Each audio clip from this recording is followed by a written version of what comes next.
נשיר כולנו יחד, יש אמונה חזקה מכל הפחד, לא ניפול, לא נרד, כי אנחנו לא לבד, יש לנו השם אחד. Acontecerá en aquel tiempo que su carga será quitada de tu hombro y su yugo de tu cerviz, y el yugo se pudrirá a causa de la unción. Textualmente, como se conoce el texto, ¿ah? Tal vez es muy familiar para todos ustedes esa palabra.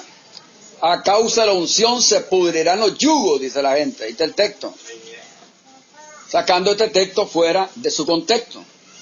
Cuando la gente oye unción en el mundo pentecostés, ¿qué es lo que la gente entiende por unción? Como algún poder místico. Poder sobrenatural. Una palabra de algún ungido. Cuando la suelta para alguien, le libera todas las cargas de opresión que anda. Dice hermano Oscar, por favor. Y aquel día será quitado de encima de tus hombros el peso de Azur, y su yugo de tu cerviz, y se pudrirá el yugo por la abundancia del aceite. Oiga, vamos a ver, hermano Eduardo. En aquel día, esta carga se te quitará de los hombros, y a causa de la gordura, te romperá el yugo que llevas en el cuello. Hermano. En aquel día pondrá Dios fin a la esclavitud de su pueblo. Les quitará de la cerviz el yugo de la esclavitud y lo destruirá como está decretado. ¿Cambia o no cambia en esta versión? La gente, es muy común esta frase en el mundo pentecostal. A causa de la unción, dice, va a caerte una gran bendición. Cuando el ungido te ponga la mano. Hay un muchacho ahí que pastorea ahí por el Iván, los semáforos del Iván, como media cuadra, creo, hacia el sur, antes de llegar al Hotel Managua. Marvin Úbeda. Y este muchacho promueve bastante esto del pentecostalismo, ¿no? Se mete ayuno, oración, y el hombre es bien ungido, todos lo tienen que el chaval es pura unción. Cuando llegan los miembros y de repente están sentados, usted venga para acá. Entonces pasa y le hace, ¡arra, papá! ¡Ya! ¡Fuera! ¡Uy! Un demonio, dice, aquí lo tenía, dice, ¿por qué andaba todo así? Dice. Y entonces va pasando cada quien, y la gente se va creyendo todas esas cosas. Dice que una vez subió a una ruta, y mire que el chofer va todo así, dice, ¿qué era? Él le miró 2 demonios que estaban sentados en el hombro de él, dice. Y solo le hizo así nada más, y el hombre se enderezó, dice, ya. Una unción poderosa camina ese siervo, dice. No sé si ustedes han escuchado algo así, era en el mundo pentecostés. Y los ungidos, los super ungidos que existen en las redes sociales, que siguen promoviendo también esto y siguen haciendo uso del texto fuera de su contexto. Una cosa es que el texto diga que Dios los va a liberar de la esclavitud en la cual se encuentran en ese momento. Y otra cosa es interpretar el texto a mi gusto y antojo. ¿Cómo dice Camilo ahí? Y en ese día su carga se caerá de tu espalda y su yugo de tu cuello. El yugo será destruido a causa de tu gordura. Ahí está, a causa de tu gordura. El tema que vamos a abordar es la unción. ¿Qué significa? La unción, ¿qué significa? Este es uno de los temas que nos había quedado ahí rezagado de la serie que hemos estado abordando, recuerdan, en la 14. La farsa de las lenguas, así es, ¿verdad? La cuestión del aceite. El error de los pentecostales y carismáticos 1 y 2. Entonces aquí vamos con este tema que es la unción. ¿Qué significa? En el mundo evangélico es muy común escuchar la palabra unción, doble unción, triple unción y unción especial. Se habla de hombres llenos de la unción de Dios. Se habla de que el creyente o el ministro debe de buscar la unción de Dios. Se comenta de cierto predicador que tiene mucha unción. Algunos dicen caer al piso bajo el poder de la unción. La pregunta que nos debemos hacer es, ¿qué es exactamente la unción? Ya que es importante escudriñar el concepto bíblico de esta palabra. ¿Qué es exactamente la unción? ¿Qué es lo que se entiende por unción? Y acérquense ustedes a las personas que dicen ser evangélicas y le preguntan, ¿qué es la unción, hermano? La realidad es que vamos con malicia, ¿verdad? y vas hasta, no vas a poder evitar de tirarte esa sonrisa, Cáceres, ¿no? Que sea ya adelante que el que te conteste, porque ya sabes cuál es la respuesta, ¿no? Pero es solo para que miremos que todo mundo entiende que la palabra unción tiene que ver con algún tipo de poder carismático, con algún tipo de poder que habilita al hombre, y que no todo mundo lo puede tener, sino una élite especial que tiene contacto directo con Dios. O lo ungido.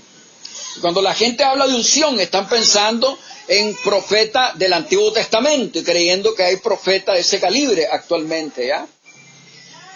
En primer lugar, quiero que me busquen 1 Juan 2, que también de aquí sacan o toman estos textos para respaldar esto de la unción. 1 Juan 2, hermano Ricardo, 20, luego 27. Pero vosotros tenéis la unción del Santo y conocéis todas las cosas. 27. Pero la unción que vosotros recibisteis de Él permanece en vosotros, y no tenéis necesidad de que nadie os enseñe, así como la unción misma os enseña todas las cosas, y es verdadera y no es mentira. Según ella os ha enseñado, permaneced en Él. En Él. La unción misma. Tenéis la unción del Santo. Vosotros no tenéis necesidad que nadie lo enseñe porque tenéis la unción del Santo. Y la unción misma lo guiará a toda verdad, dice el texto. ¿Cómo dice acá, hermano? El primero, el 20. Sí. Pero con ustedes no sucede esto porque han recibido el Espíritu Santo y conocen la verdad. Verso 27. Pero ustedes han recibido el Espíritu Santo y Él vive en sus corazones y por lo tanto no necesitan que se les señale lo que es correcto. Bueno, Óscar. 20 y 27. 20 y el 27, exacto. 27. Pero vosotros habéis recibido la unción del Espíritu Santo y de todo que está incluido. Mantened en vosotros la unción divina que de Él recibiste. Con eso no tenéis necesidad que nadie os enseñe, sino que conforme a lo que la unción del Señor os enseña en todas las cosas. Así es verdad y no mentira. Por tanto, está firme en eso mismo que os ha enseñado. Ok. Cerremos por favor, hermano Eduardo. Todos ustedes, en cambio, han recibido unción del Santo, de manera que conocen la verdad. En cuanto a ustedes, la unción que de Él recibieron permanece en ustedes y no necesitan que nadie les enseñe. Esta unción es auténtica, no es falsa, y les enseña todas las cosas. Permanezcan en Él tal y como Él les enseñó. Ok. En primer lugar, la unción en el sentido bíblico consistía en la práctica de un sacerdote o profeta, de derramar aceite sobre un hombre o objeto con el fin de consagrarlo para el servicio de Dios. Era la forma simbólica de mostrar que Dios había apartado a alguien para una tarea específica o una tarea especial. Ejemplo en el Antiguo Testamento. Vamos a ver 4 ejemplos en el Antiguo Testamento. Hoy en día, esto es una práctica muy común en el mundo pentecostal, Lester. Cuando van a ordenar líderes, cuando van a ordenar ya ministros, que le llaman ellos, pastorales, a los líderes no, ministros. Normalmente, estoy hablando hace 25 años atrás, 30, el aceite era exclusivamente, lo usaban cuando iban a ordenar ministros, pastores, nunca laicos, ¿ya? Entonces, hacían ahí, ¿verdad?, todos aquellos rituales de carácter de brujería, de espiritismo. Entonces hacían aquel círculo y pasaban al hombre al centro y comenzaban a orar y a ordenarle y a imponerle las manos para ordenar al hombre como ministro. No sé si ustedes miraron alguna vez eso. Y entonces algunos hasta agarraban la latita de aceite de olivo, y se lo dejaban caer como el aceite de la santa unción. Le llamaban aceite ungido porque ya el pastor había orado o ayunado por el aceite y le había transferido algún tipo de poder al aceite, ¿no? Con su ayuno y oración. El agua bendita de los evangélicos. Esto era muy común en el Antiguo Testamento, no traspolable para nosotros. No podemos practicar nada del Antiguo Testamento. Ninguna de las prácticas que ellos tuvieron que pertenece al pueblo hebreo. ¿Estamos claros? Ejemplo. En primer lugar, número 1, Éxodo 49. Mano Eduardo. Levítico 8:10. Mano Freddy. Número 1. Fíjense bien. Primer ejemplo en el Antiguo Testamento. Vamos, Mano Eduardo. Toma el aceite de la unción y unge el santuario y todo lo que haya en él. Conságralo junto con todos tus utensilios para que sea un objeto sagrado. 8:10. Luego tomó el aceite de la unción y lo roció sobre el tabernáculo y sobre cada uno de sus elementos para santificarlo. El aceite era usado para ungir ciertos objetos que se consideraban sagrados, como en el tabernáculo. Se ungía la mesa, se ungían todos los accesorios que iba a ocupar el sumo sacerdote. Quiere decir que todos estos objetos eran sagrados totalmente para el uso del templo. No podía nadie usar esos utensilios. Tal vez recuerdan ustedes, ahí en Babilonia, cuando vino aquel Belsasar, el hijo de Nabucodonosor, y hizo traer todos los vasos del templo. ¿Recuerdan ustedes? Y comenzaron ellos en sus bacanales. Y salió una mano que dijo, mene, mene, mese uparsin, o uparquín. Y entonces, esos objetos eran sagrados para el uso exclusivo del templo. Este es el primer ejemplo que vemos. Segundo, Éxodo 29:21, Mano Eduardo siempre. Levítico 8:12.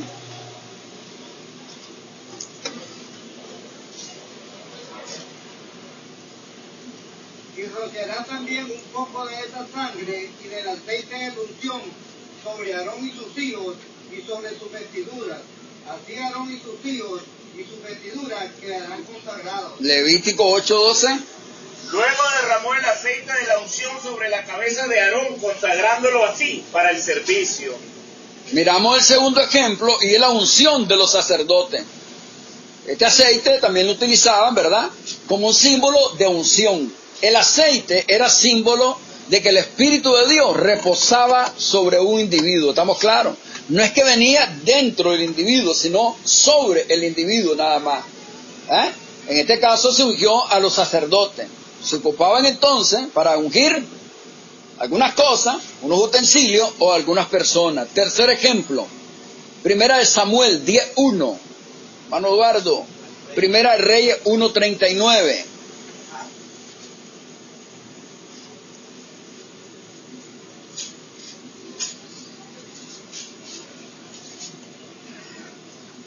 Entonces Samuel tomó un frasco de aceite y lo derramó sobre la cabeza de Saúl. Luego lo besó y le dijo, es el Señor quien te ha ungido para que gobiernes a tu pueblo. En Gijón, Sadoc tomó el cuerno de aceite sagrado del tabernáculo y lo derramó sobre Salomón. Y las trompetas sonaron y todo el pueblo aclamó, ¡viva el rey Salomón! Tercer ejemplo que vemos, la unción de reyes. Hoy es muy común también en el mundo pentecostés carismático, la unción de reyes. Aunque los reyes no eran ungidos para el servicio religioso de Dios, eran apartados para una tarea especial de gobierno. Eran consagrados con la tarea de dirigir y gobernar con justicia al pueblo.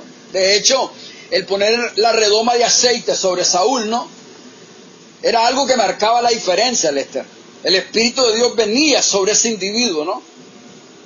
Y si el hombre no era muy culto, de repente comenzaba a ser un hombre de gran mollera. ¿Se imaginan ustedes? Recuerdo cuando Salomón mandó a llamar a todos los que iban a fabricar el templo.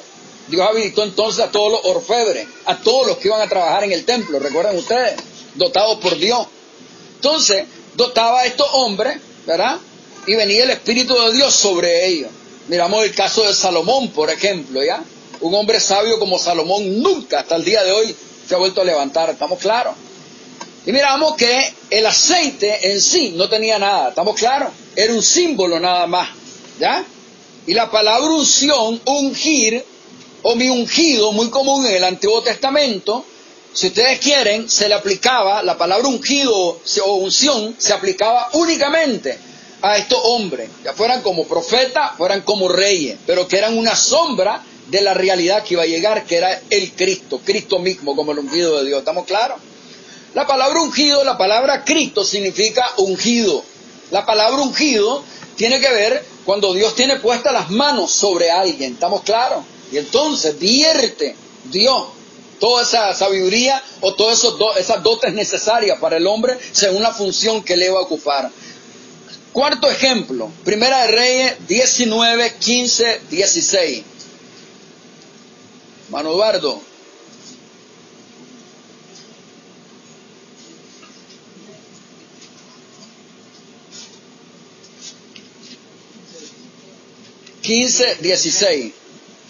Durante los reinados de Asa y Basar, rey de Israel, hubo guerra entre ellos.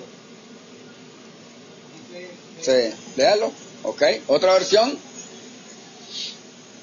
Capítulo 19, 15 y 16. 19, 15. Jehová le dijo, regresa por el camino del desierto de Damasco y cuando llegues unge a Asael para que sea rey de Siria. Luego unge a Jehú, hijo de Nimsi, para que sea rey de Israel, y unge a Eliseo, hijo de Safat, de Abel-Mehola, para que reemplace como profeta mío. Ok, el cuarto ejemplo que vemos era para ungir a los profetas también, ¿estamos claros? Profeta donde reposaba totalmente eso, el Espíritu de Dios, y se manifestaban esos 9 dones del Espíritu a través del profeta, los 9 dones, ¿estamos claros? Eran hombres habilitados.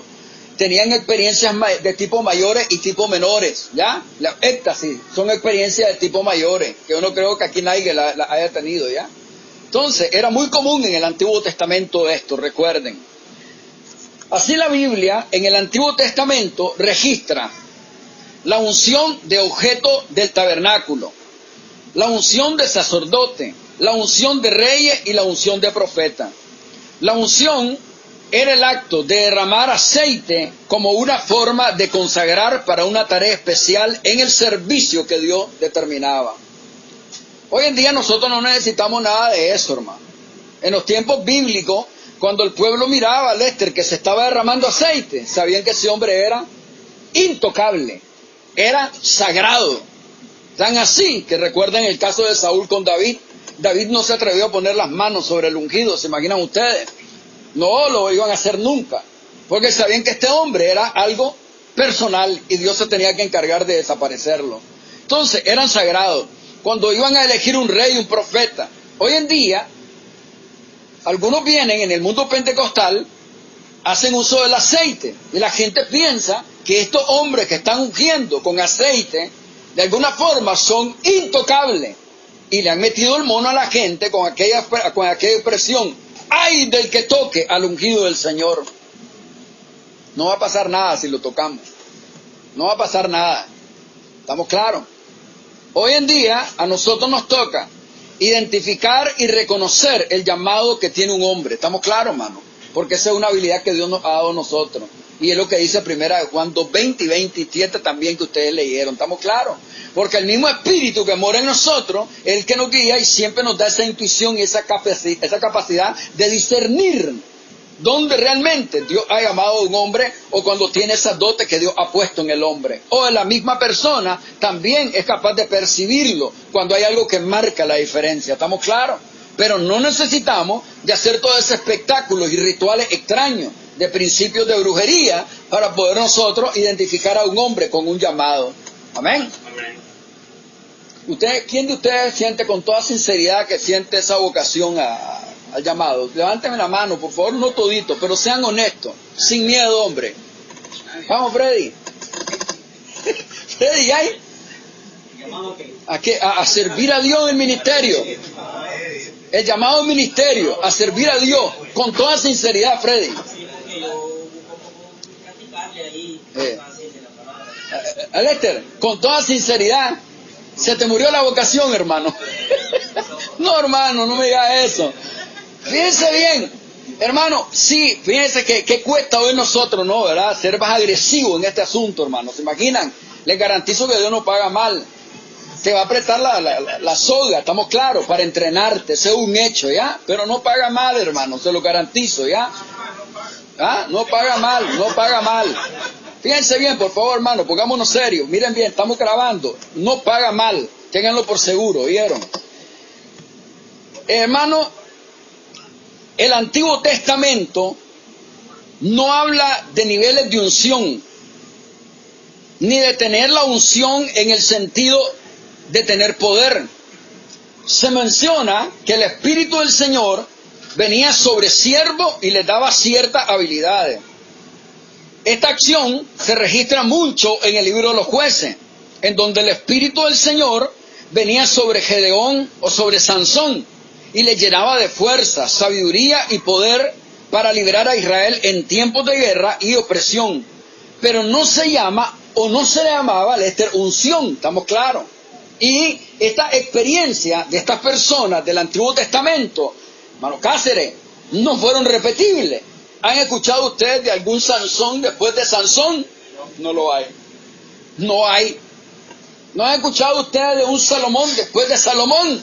No lo hay tampoco. No lo hay, hermano. Entonces, fueron experiencias únicas, Lester. Y al ser experiencia única, esto nos daba a entender que cuando esta sombra se convirtiera en una realidad, que era el descenso del Espíritu Santo, a venir y morar dentro del creyente, cuando el Espíritu viene dentro del creyente, no solo lo marca, no solo lo regenera, sino que entra a vivir en él. Y esta es una experiencia única, no repetible. ¿Estamos claros, hermano? La gente en el mundo pentecostés llama bautismo del Espíritu, como que el Espíritu llega a residir en el hombre y hablar en lengua, la evidencia. Y la gente siempre sigue buscando esa experiencia de bautismo en el Espíritu cuando dicen perderla. Falso, no eso es lo que enseña la Biblia. Hablando en referencia al aceite, ¿qué relación tiene Segunda de Reyes capítulo 4? ¿Tiene alguna referencia? ¿Con qué? Con lo que estamos hablando ahorita del aceite. ¿Qué dice Segunda de Reyes? El aceite y la viuda. No, nada que ver, porque ahora miremos en el caso recordemos que el aceite, cuando Dios manda hacer el aceite, Él es claro y le dice, ¿no? El aceite de la santa unción, se usaba el primer aceite, la primera prensa, ¿verdad? Salía ese aceite y ese es el aceite virgen que se conocía y luego se mezclaba con cierta hierba, y esta hierba, una vez que se mezclaba, es conocido como el aceite de la santa unción. Jamás nadie podía imitar este aceite. El que lo imitaba era hombre muerto, porque era conocido como el aceite de la santa unción. Y es más, a nadie se le ocurría querer hacer un aceite de ese calibre, como hoy muchos lo están haciendo dentro del mundo pentecostés. Ya buscan en Israel todas esas hierbas que se necesitan y entonces hacen ese tipo de aceite y lo venden en pacharacas. ¿Se imaginan ustedes? ¿Sí? Todo eso era parte del ritual, porque en sí lo que tiene que ver la unción es con la elección que Dios tomó para con algunos hombres, como es para con la iglesia. Porque exacto. Todos han estado viniendo hablando de que la unción se refería al acto de una escogencia de parte de Dios, de los individuos o de los utensilios que se utilizaban. Claro, así es. Nada más. Dígame. Era específicamente por sacerdote. ¿Ya? Y era de una línea también, no era cualquier sacerdote. Era siempre la línea de Aarón, nadie más podía, o sea, ya eran hombres, gente específica, ¿se imaginan ustedes? Eso era muy serio. Si alguien intentaba, Lester, hacerlo, era hombre muerto. Así.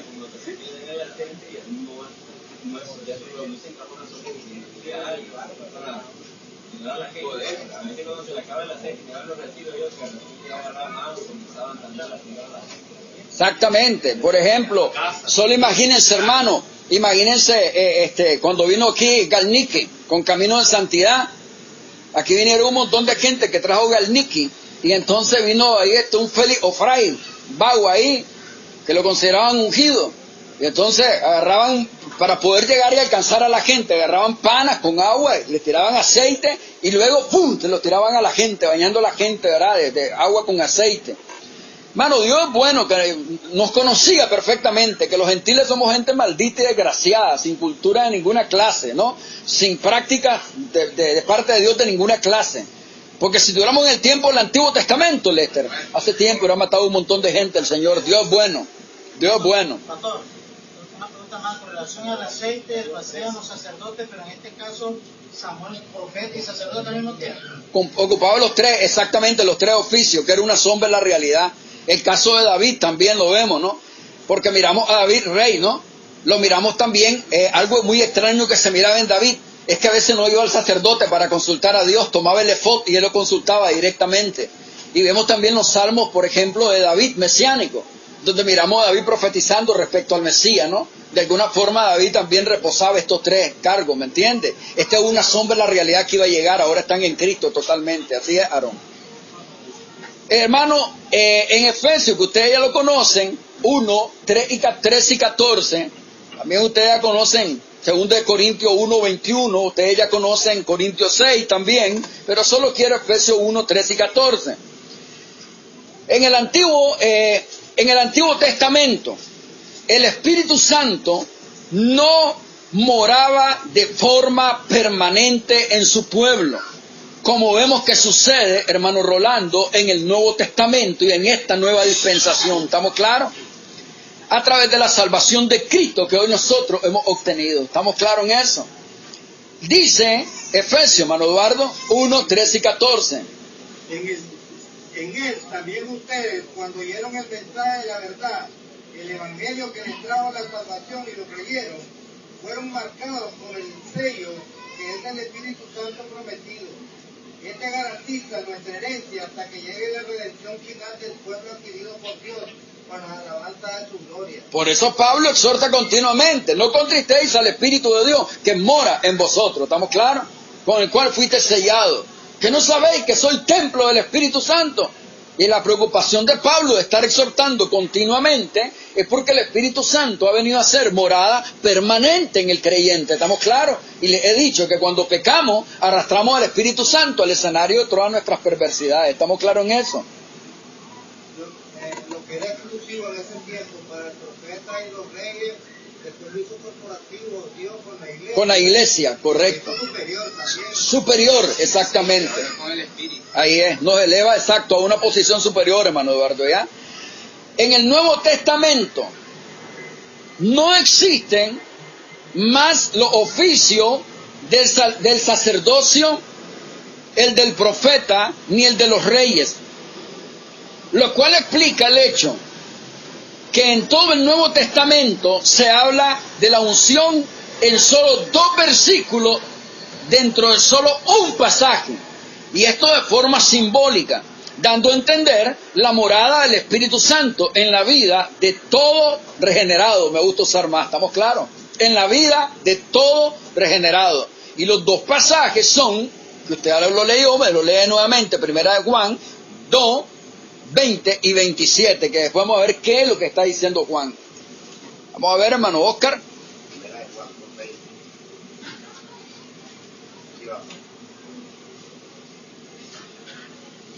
Pero vosotros habéis recibido la unción del Espíritu Santo y de todo estáis incluidos. 27. Mantenéis en vosotros la unción divina que de él recibisteis. Con eso no tenéis necesidad que nadie os enseñe, sino que conforme a lo que la unción del Señor os enseña en todas las cosas. Así es verdad y no mentira. Por tanto, estar firme en eso mismo que os ha enseñado. En la versión 60 dice, permaneced en él, como que hay una condicional, no, permaneced. En este caso es, mantengámonos en esto, o sea, esta es la verdad, no hay otra. Yo no puedo creer de otra forma, es lo que está diciendo Juan, ¿estamos claros? Miremos aquí. Pero con ustedes no sucede eso porque han recibido el Espíritu Santo y conocen la verdad. En vosotros está la unción. ¿Qué es lo que es la unción? Han recibido el Espíritu Santo. Porque se entendía que el aceite de la unción era un símbolo ¿de qué? Del Espíritu Santo. Cuando dicen recibido, entonces la unción es, ustedes han recibido, Rolando, dentro de ustedes el Espíritu Santo, es lo que está diciendo. ¿Estamos claros? Verso 27. Pero ustedes exactamente, ahí llegó esa.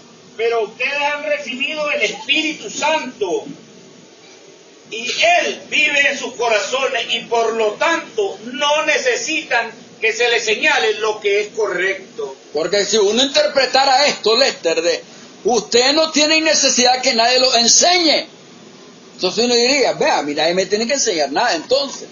No necesito de maestros, ni de pastores, ni de nada.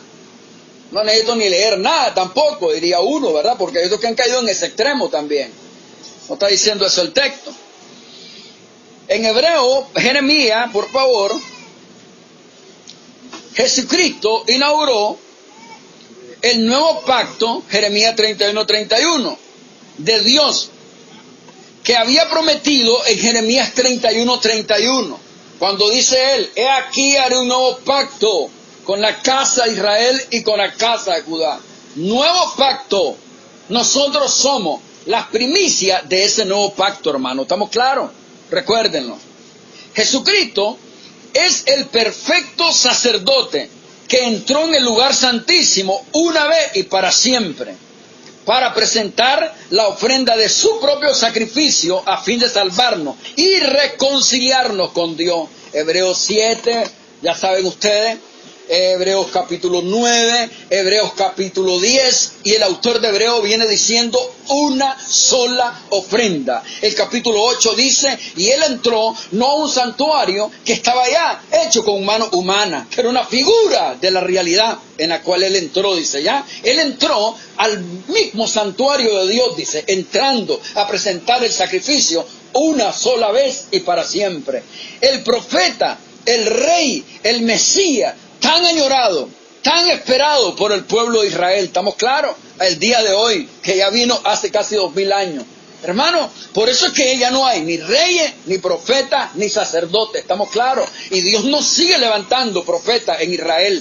No los va a seguir levantando, porque no van a ser necesarios. Tenemos al profeta por excelencia y al rey por excelencia. ¿Estamos claros? Recuerden, no lo necesitamos. Jesucristo es la última revelación. Hebreo, por favor. Hermano Eduardo, 1 y 2. Hermano Freddy, Deuteronomio 18:18. Jesucristo es la última revelación de Dios como el profeta perfecto, que habría de venir a revelarnos a Dios y su plan. Dice, por ejemplo, Deuteronomio 18:18. Levantaré de en medio de ellos un profeta, un israelita como tú. Yo le diré lo que tiene que decir y él lo dirá por mí al pueblo. Cuando dice, levantaré un profeta como tú, Lester, los judíos piensan, tiene que ser como Moisés, dicen ellos. No, que va a ser israelita como él, estamos claros. Otro en la misma estirpe, pero nada que ver, como Moisés es superior a Moisés. Moisés era la sombra, ¿estamos claros? Y dice Lester, Juan 1:8, por favor. Vamos, hermano Lester, Juan 1:8, con voz de trompeta, 1:18, con voz de trompeta. Si quieren me da el verso 14 y luego el 18. Y la palabra se hizo carne, y puso morada entre nosotros, y hemos contemplado su gloria, gloria que recibe del Padre como unigénito, lleno de gracia y de verdad. 18. A Dios nadie le ha visto, el Hijo unigénito que está en el seno del Padre, Él lo ha contado. Oiga bien, el verbo se hizo carne, habitó entre nosotros. ¿Y cómo se dice eso entonces? ¿Cómo se explica, Lester? Vino entonces y la Shekinah viene y hizo presencia en su pueblo. ¿Estamos claros? Se tabernaculizó. La palabra se tabernaculizó.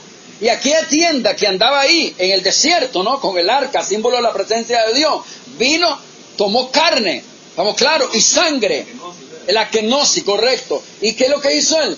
Se tabernaculizó y anduvo entre su pueblo. Y luego el 18 dice, a Dios nadie lo ha visto. Él ha venido a hacer un exégesis de sí mismo. ¿Estamos claros? Él vino a interpretar todas las cosas del Padre. Recuerden, eso es lo que dice el texto. Lea, por favor. 18. Sí. Nadie ha visto a Dios jamás, pero su único Hijo, que es Dios mismo, siempre está con el Padre y nos los dio a conocer. Ahí es. Vamos ahora, hermano Eduardo. Y esto es lo que ustedes tienen que ponerle mente a Hebreos 1. ¿De qué está hablando el autor en el capítulo 1, 1 y 2? Por favor, hermano Eduardo. Dios, que muchas veces y de varias maneras habló a nuestros antepasados en otras épocas por medio de los profetas, en estos días finales nos ha hablado por medio de su Hijo. A él que lo designó heredero de todo y por medio de él hizo el universo.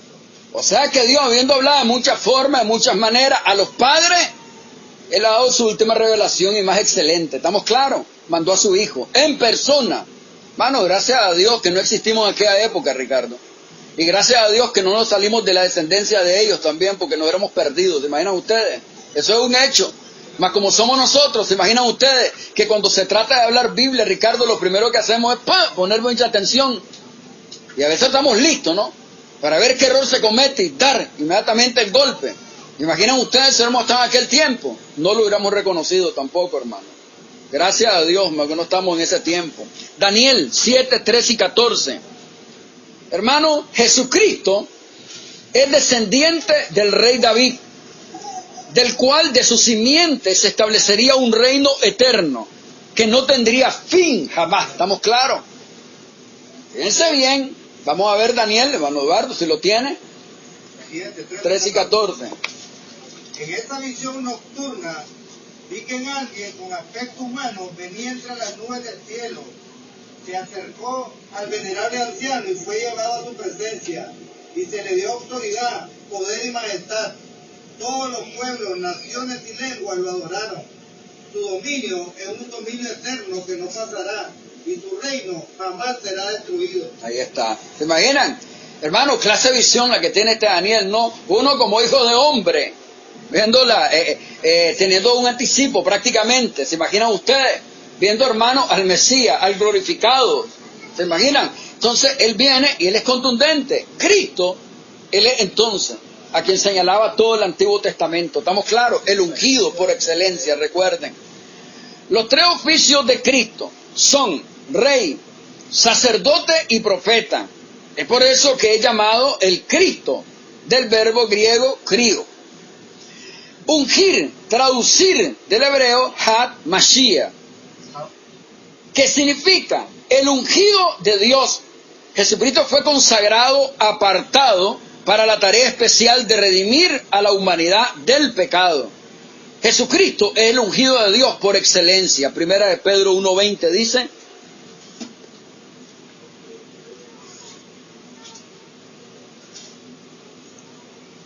vamos, Eduardo. Cristo, a quien Dios escogió antes de la creación del mundo, se ha manifestado en estos últimos tiempos en beneficio de ustedes. Vamos a ver, hermano Freddy. 1:20. A ver, Primera de Pedro 1:20. Sí, dice que tenía escogido desde antes de la creación del mundo y que por amor a ustedes no manifestó sino hasta estos últimos tiempos. O sea que Cristo fue el escogido, el ungido desde antes de la fundación del mundo, predestinado para poder redimirnos a nosotros, ¿está claro? Y morir por nosotros. Hermano, Jesús en los evangelios nada dijo de la unción que habló de que enviaría al hablar de la venida del Espíritu Santo. Nunca usó la palabra unción. Si ustedes ven, por ejemplo, 14:13 de Juan. Si ustedes ven, por ejemplo, 16:23 de Juan. ¿Me lo quieren leer, por favor? Léanlo. A la verdad, no los dejo huérfanos. Les enviaré la unción, dijo eso Jesús. No. ¿Qué es lo que dice? Ahí le enviaré mi espíritu. Vamos, hermano Freddy. 16. 23. Dice: cuando llegue ese día no tendrán que pedirme nada, porque podrán dirigirse directamente al Padre y pedírselo, y Él les concederá lo que le pidan, porque lo hacen en mi nombre. Ahí está, 14:13, hermano Eduardo.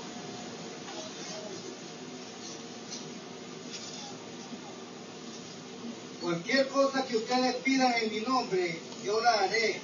Así será glorificado el Padre en el Hijo. Cuando dice, todo lo que pidan en mi nombre, yo lo haré. ¿Se imaginan, hermano? Cristo es el Espíritu mismo. Me voy porque si no me fuera, no podría venir a vosotros nuevamente. Cristo vive en cada uno de nosotros, ¿estamos claros? El Espíritu de Cristo está en cada uno de nosotros. Ni el apóstol Pablo, ni el apóstol Pedro, ni Santiago, ni Judas mencionan nada sobre la unción, ni la triple ni cuarta unción, en ninguna de sus cartas. Tampoco el libro de los Hechos, ni Hebreo menciona nada sobre la unción. El único que hace mención de la unción es el apóstol Juan, únicamente en su primera carta, 2.20 y 2.27, que ya leímos, ¿verdad? Ahora sí, Mauro Ricardo, la palabra unción que aparece en el texto griego, Ricardo, erizo, correcto, ¿verdad? O crisma, en otro texto. Oiga bien, significa en el contexto de Juan, unción significa el regalo del Espíritu Santo por el Padre, contestando la oración de Cristo. La unción es que el Espíritu Santo ha venido a morar permanentemente en cada regenerado y que es una experiencia que pasa una sola vez en la vida de cada regenerado. ¿Estamos claros? Por eso Juan es categórico. Y estos pasajes, Ricardo, te dan un aliciente, porque al mismo tiempo que te dice que el Espíritu ha venido a morar permanentemente, esto te enseña que no hay la posibilidad de que puedas cometer apostasía ni blasfemia contra el Espíritu. ¿Estamos claros?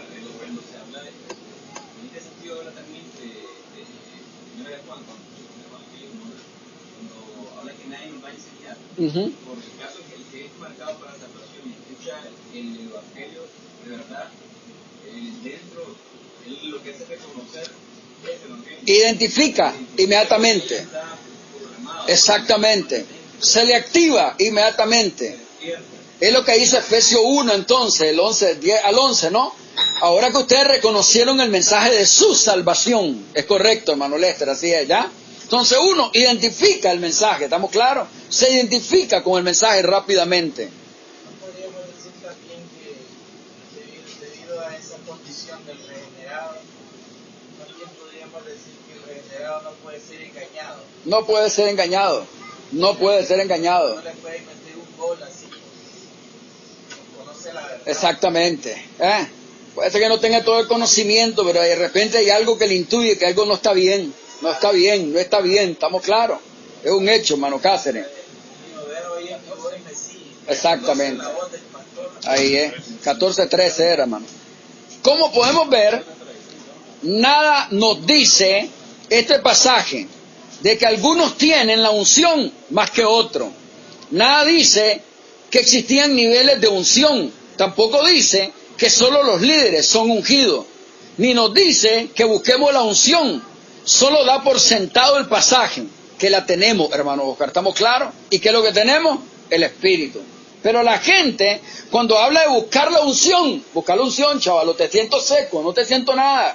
La gente se preocupa y se comienzan a meter a oraciones, a ayuno, porque ellos, unción es sinónimo de poder, es sinónimo de hacer algunas maromas y espectáculos. Y como miran a algunos haciendo esos espectáculos, ellos quieren tener esos niveles de poder también, ¿sí, Luis? Es como también tienen la doble unción como lo que Eliseo. Es otra, una frase también, ¿no? En realidad cuando Eliseo ya se lo he explicado, ¿no? En algunos de los temas deben de estar, cuando le dice, necesito una doble porción de tu espíritu. Ya saben lo que le dijo Eliseo, necesito hacer algo más de lo que vos hiciste para poder yo realmente quedar de repuesto, ¿estamos claros? Y de hecho le dice Elías, eso no es algo que te pueda darle, esa cosa difícil me has pedido. Pero si me ve ir, ok, cuando el hombre lo mira que se va y va a la expectativa, cayó entonces el manto del hombre y hace su primer milagro, partió el Jordán, ¿estamos claros? Y luego vemos que el hombre hizo 16 palabras proféticas, Elías, 8 milagros, el otro hizo 16, hizo 32 palabras proféticas, ¿estamos claros? Eso fue lo que él hizo. Pero eso no es para decir o malinterpretarlo, de buscar una doble unción, porque nadie va a hacer todas las cosas que hizo Elías o que hizo Eliseo, no son repetibles, no hay nadie que lo haga. Una vez llegó un tal profeta a una casa y los frijoles estaban, hermano, agrios, chocos, los desgraciadísimos, íbame a decir. Y quería hacer entonces, Señor, hay peste en la olla, ¿se acuerdan ustedes de Eliseo? ¿Ah? Y entonces el hombre viene, échale un puño de sal. Choco y salado. No sucedió nada, se imaginan ustedes. Hermano, hay muchos que andan creyendo que pueden tener ese nivel de experiencia y la comienzan a probar, hermano Oscar, a ver si resulta. A tal vez la pegan, dicen ellos. No va a suceder nada, hermano, te lo garantizo. No va a suceder nada. Hay Hay cosas que Satanás no las ha podido repetir, Lester, ¿estamos claros? Lester, hay cosas que Satanás no ha podido imitar, ¿estamos claros? No le ha sido permitido, recuérdenlo. Hay un viejito que es experto en magia, que se anduvo persiguiendo a esos pastores ladrones y les agarró el vino de cómo era que robaban. Ajá. Y los desenmascaró, cómo era que le robaban a la gente. Ya. Y puso $1 millón a la disposición de cualquiera que llegara y probara de que tenía un poder, de que podía sanar y que lo probara verdaderamente. Y todavía hay $1 millón. No hay ni Cashluna, ni Maldonado, ni ninguno de esos. No van a hacer nada, nunca. Como podemos observar, hermano, estos versos, sacados de su contexto, se crean falsas doctrinas.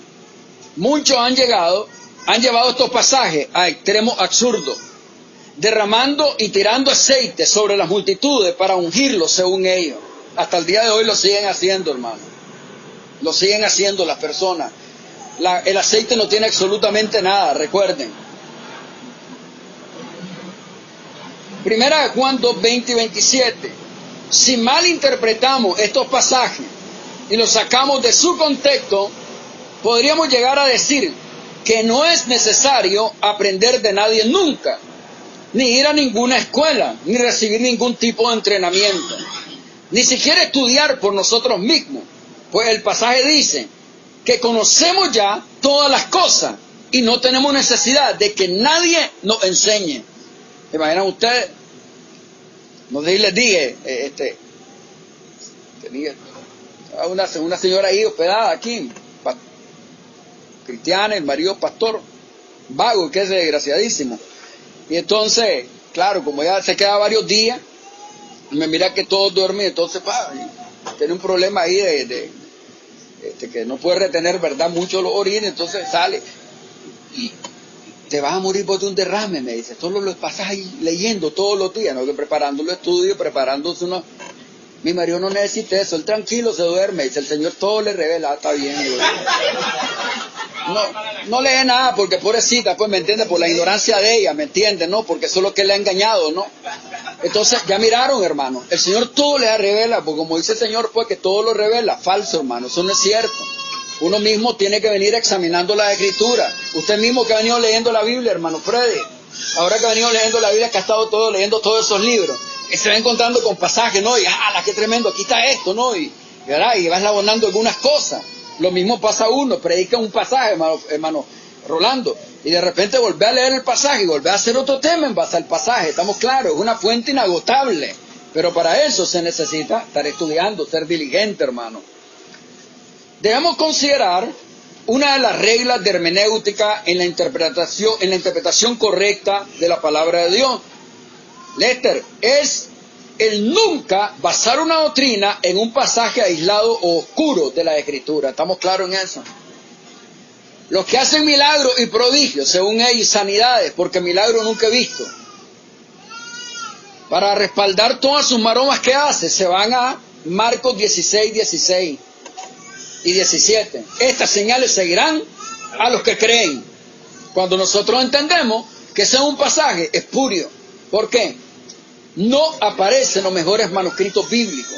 El capítulo 16 de Marcos solo contiene 8 versículos. Hay 12 versículos que fueron incorporados. ¿Estamos claros? Por tanto, no podemos nosotros, ¿ok? Entonces, recuerden eso, es importante. No podemos basar ni buscar respaldo de todas las maromas que hacen e ir a pasajes que son de índole descriptivo, no prescriptivo. ¿Estamos claros?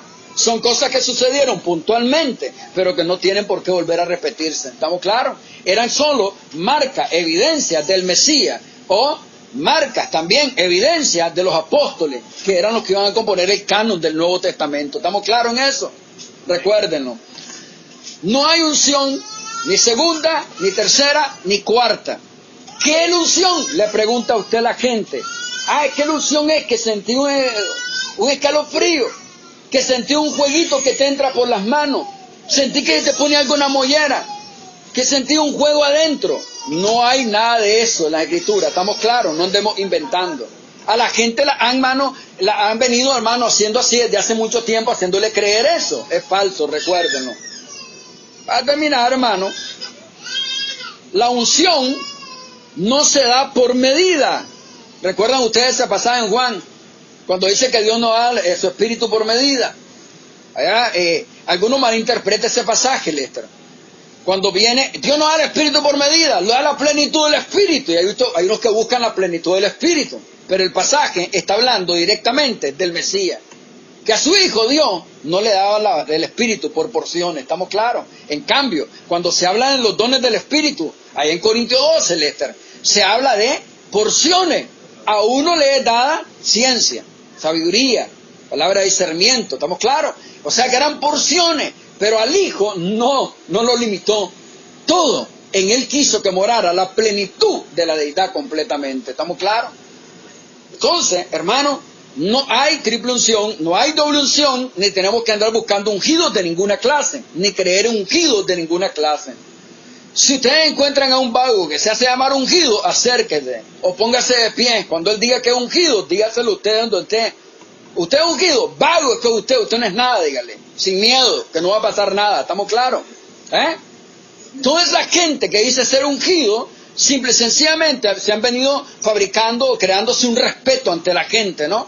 Y metiéndole el mono a la gente, que si el que los toca es como que toque a Dios. Falso. Sí, estazo le puede dar y no pasa nada. No va a pasar nada.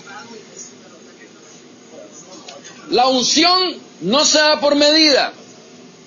La unción no es símbolo de espiritualidad o autoridad. Si lo que se quiere decir con buscar la unción es buscar ser lleno del Espíritu, entonces esa es una enseñanza bíblica. Pero la palabra unción nunca se ha usado así en la Escritura. Es preferible usar el lenguaje bíblico de ser llenos del Espíritu y explicar a la gente lo que esto significa. Lleno del Espíritu, Lester, lleno del Espíritu, Efesios 5, ¿no? 17 y 18. No embriaguéis con vino donde hay disolución, sino más bien ser lleno del Espíritu. Cuando dice ser lleno del Espíritu, no es buscar la unción. Ser lleno, ¿qué es? Dejarnos guiar, controlar totalmente por el Espíritu. A mí me gusta aquel pasaje cuando encontrá y la madre de Juan se encuentra con la madre de Jesús en ese momento, ¿no? Y entonces dice que el niño brincó dentro de la madre de Juan, que era Juan el Bautista, y que el niño fue lleno desde el vientre de la madre. O sea que Dios comenzó a controlar la vida de ese muchachito desde el vientre de esa mujer. ¿Se imaginan ustedes? ¿Se acuerdan a Pablo? Cuando llegó Ananías y le dice, ¿no? Y una vez que pone las manos y le dice él, sé lleno del Espíritu. Y el hombre desde ese momento, Pablo, fue controlado totalmente por el Espíritu Santo, hermano. ¿Está claro? Claro. Imagínense, recuerden, la educación de Pablo en la ley, ¿se imaginan ustedes? A nosotros hemos sido bestias salvajes, ¿se imaginan ustedes? No nos dejamos controlar por Dios. ¿O no nos pasa? Hasta se gozan, ¿verdad? Cierto, porque a nosotros se nos exhorta en Efesios, ¿no? ¿Y qué dice? No os embriaguéis con vino, sino más bien ser lleno. Esto es algo que tenemos que buscar. ¿Estamos claros, hermano? La llenura quiere decir que sí se puede perder. ¿Estamos claros en eso? Pero temporalmente. Nos arrepentimos, confesamos nuestro pecado, seguimos nuestra marcha. Pero ¿cómo nos llenamos nosotros del Espíritu? Llenándonos de la palabra. Y Pablo era un hombre que estaba lleno de la palabra, ¿estamos claros? Y una vez que el Espíritu lo controla, lo comienza a guiar a toda verdad y a entender mejor la palabra, muchas cosas que él no entendía. Es lo que nosotros necesitamos hacer, ¿estamos claros? La palabra es Cristo. Exacto, la palabra y la palabra escrita, la palabra es Cristo, correcto, ahí es. Amén, hermano. Hermano, siempre que abordo estos temas, la verdad que no es para que nosotros andemos con un bate de aluminio, pues leñateando a todos, ¿verdad? Somos considerados con todas las personas que son mal guiadas, ¿verdad? Por todos estos falsos maestros. Pero cuando ustedes se encuentren toditito esta gente que dicen ser ungidos, no tengan misericordia con ellos. ¿Oyeron? Agárrenlos públicamente, repréndanlos, desenmascárenlos. No hay nada de unción en ellos, nada. Son mal relacionadas y las palabras, nada más por ir buscando dónde hallar el poder. Sí. Porque en Isaías Ajá. la palabra unción es diferente a la de Éxodo y diferente a la de Juan. Totalmente. Porque en Isaías Shemen. Exacto. Y tiene que ver con gordo. Gordo. Grueso. Exacto. Y en Éxodo es Mishkaja. Exacto. Que tiene que ver con una consagración de algo de alguien. Exacto. Y la de Juan que es la que queremos. Y alguien que te consagraba, el sujeto de la acción en la segunda palabra tenía que ser otro. Ni siquiera son las mismas palabras. Exacto. Y las relacionan, los textos los relacionan. Nada que ver, correcto. Lo unido nada más en lo gordo. En lo gordo, de tanto que ven desplumado a la gente. Ah. Es decir, el espíritu de iniquidad, el cual opera en los hijos de desobediencia, es el que opera en esta gente, es el diablo directamente. Así sin miedo. Ahí es. Ahí. Aunque nos expulsen, aunque nos digan lo que nos digan. Ni miedo, ni frío, ni calor me da, hermano. Estamos claros. Hay gente que supuestamente me he encontrado con ungido. Algunas experiencias las tuve con vos. No sé si tuviste aquella vez cuando estábamos allá en San Judas, ¿no? Aquella vigilia. Y me lanzaron miles de maldiciones. Me decretaron maldición, enfermedades, lepra. Aquí estoy todavía, hermano. Sí, y no me pasó. Aquí está, mano. Mírame. ¿Hace cuánto? Más de 20 años. Y aquí estamos. Exacto, aquí estamos. Oramos, hermano.